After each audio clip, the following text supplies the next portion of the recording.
Я случайно хрен знает куда зашел пешком. Даже не пытался сюда так далеко зайти. Я вообще хотел прийти вот на ту гору. Но я понятия не имел, что здесь будет столько всяких магазинчиков. Не будет тротуара. И я вообще иду, скоро уже дойду до Бенедорма. Видите? Ой, блин, тут, конечно, вовсе не курортная жизнь. Какие-то заброшенные поля, промзоны, склады. Но что поделать? Придется дойти уже вон до Макдональдса. Надеюсь, там будет цивилизация. А тут, конечно, идти страшно. И это своего рода изнанка Испании. Вот посмотрите. Террасами какие-то сделанные горки. Я не знаю, зачем они делают террасами. Дожди тут есть, но вряд ли настолько размывают. Вот пустырь.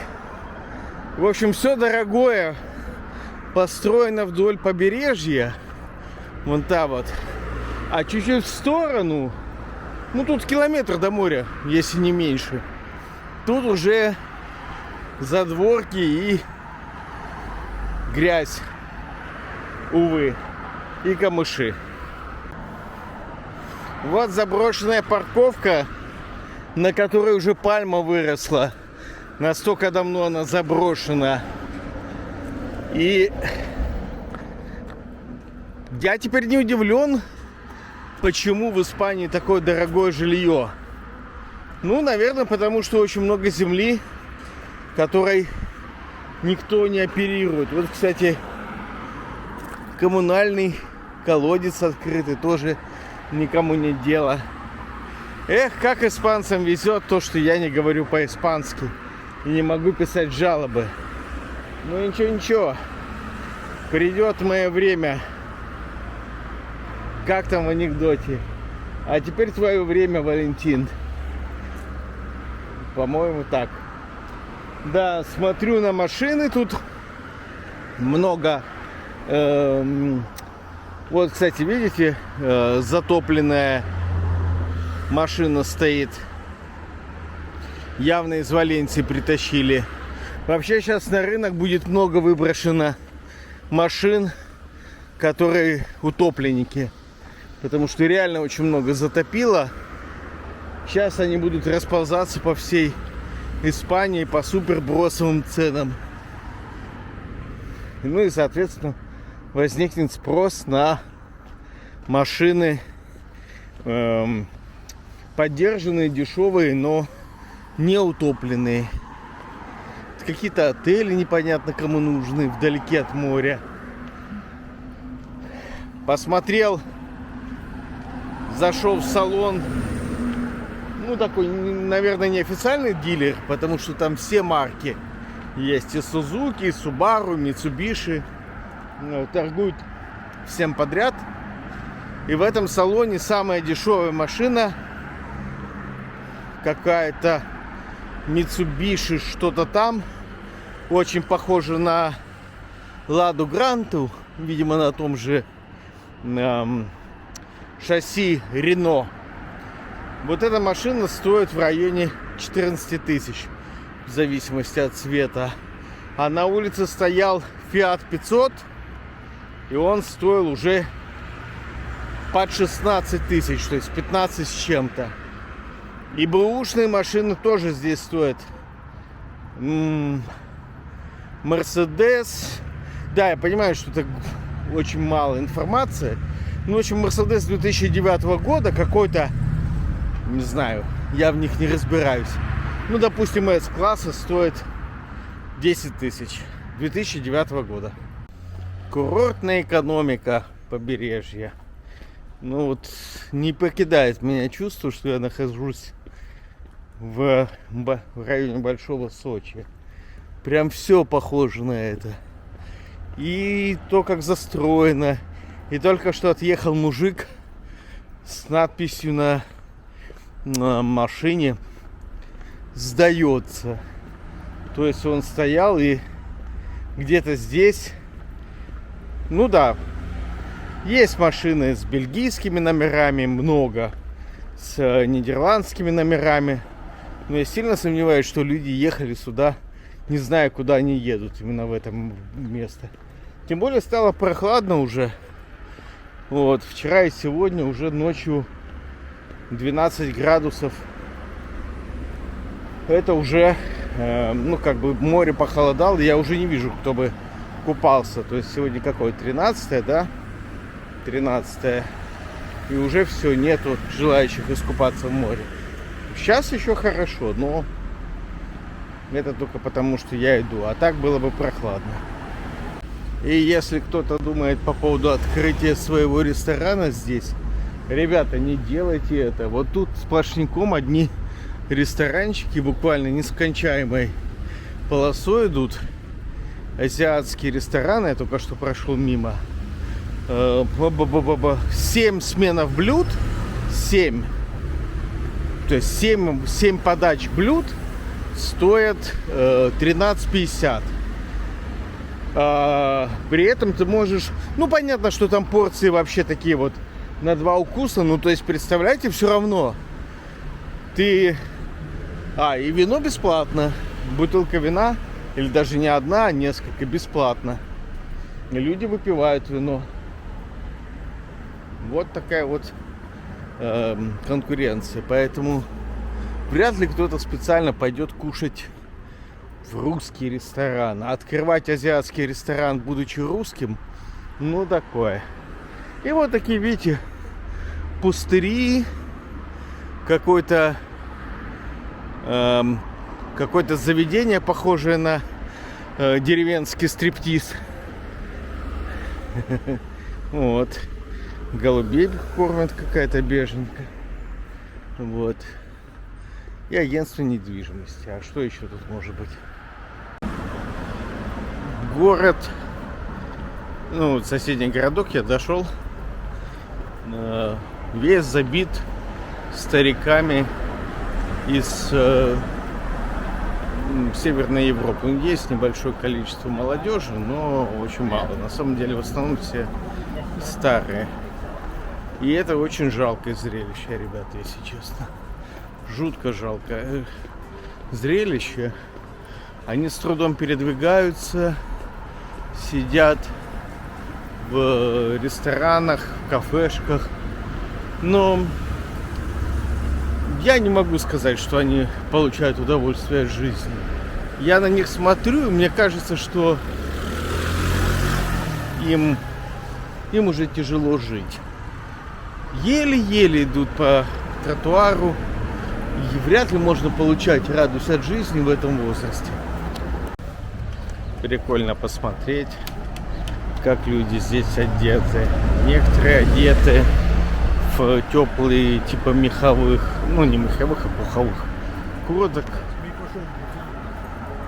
в свитера. Хотя на улице, наверное, сейчас градусов 15-17. Вот. Кто-то одет в шорты и майку, как я.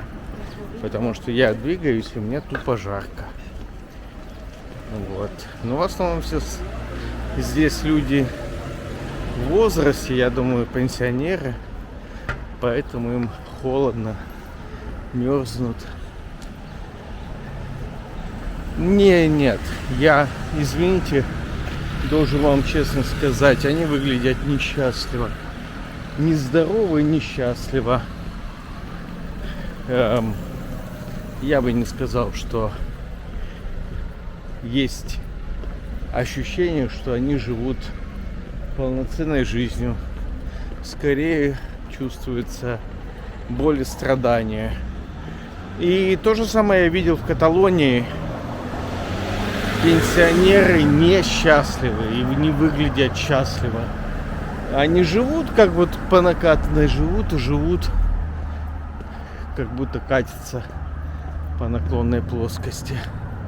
Но не видно радости в их глазах, радости от того, что они все еще живы. Ну, может быть, это мое субъективное мнение. Меня вот не пускают к морю. Почти как в поселке Бжит Краснодарского края или в Джуге. Огородили заборчиком и не пускают. Не-не, я шучу. Заборчик есть.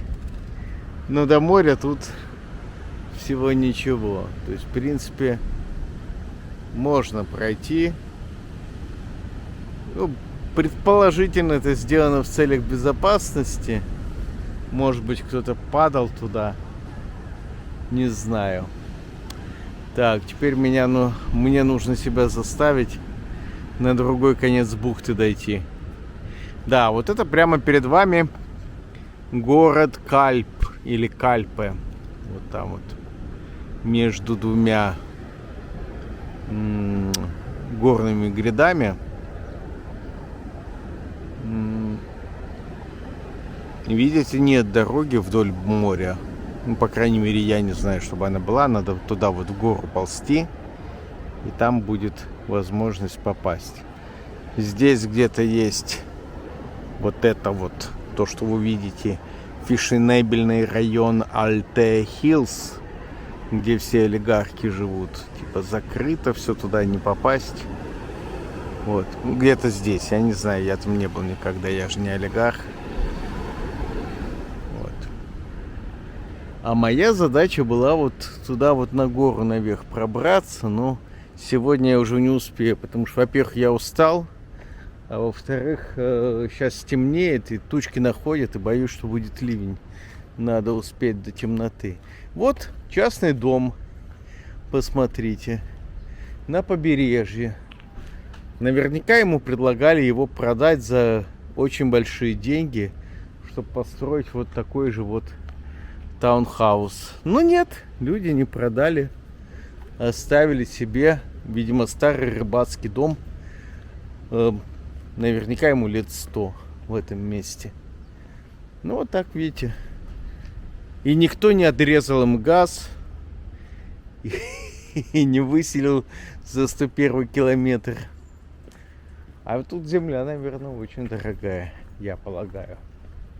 А ну-ка, можно было бы миллионы евро заработать, выстроив здесь какой-нибудь красивейший комплекс, вот типа вот такого. Вот, видите, маленький домик. Какие-то, ну, дровами топят. Ну, или как минимум для шашлыка. Ни тебе забора 3-метрового, ни видеонаблюдения. Детский сад. И вот домики, посмотрите, какие. Опять же, никто не продал и не бухнул на этом месте здоровенный дорогущий особняк. Эх, где же российские чиновники? Почему они не научат местных, как нужно воровать? Ну, непонятно, а?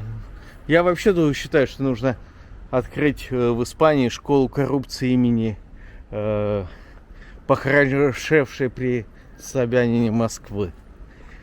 Ну, посмотрите, ну тут же вот на месте этого же можно жбахнуть было бы. Эх, небоскреб с видом на море. Но нет, ничего нет. Ну, вот эта гостиничка всего лишь одна звезда, которая прямо на берегу моря стоит. Тут тоже почему-то двойной забор бахнули. Ну, я думаю, что они боятся, что там обваливаться будет, чтобы не было человеческих жертв. И вон, видите, сегодня тучки. Ну, не тучки, в смысле шторма, а тучки заходят, но тучки обещали нам намного серьезнее. Пока они такие еще вполне себе детские. О, советский санаторий на берегу. Я как сейчас помню, я в таком пионерлагере был. Вот. Как вам такой шторм, а? Дорожки скатывают, потому что боятся, что снесут их волны.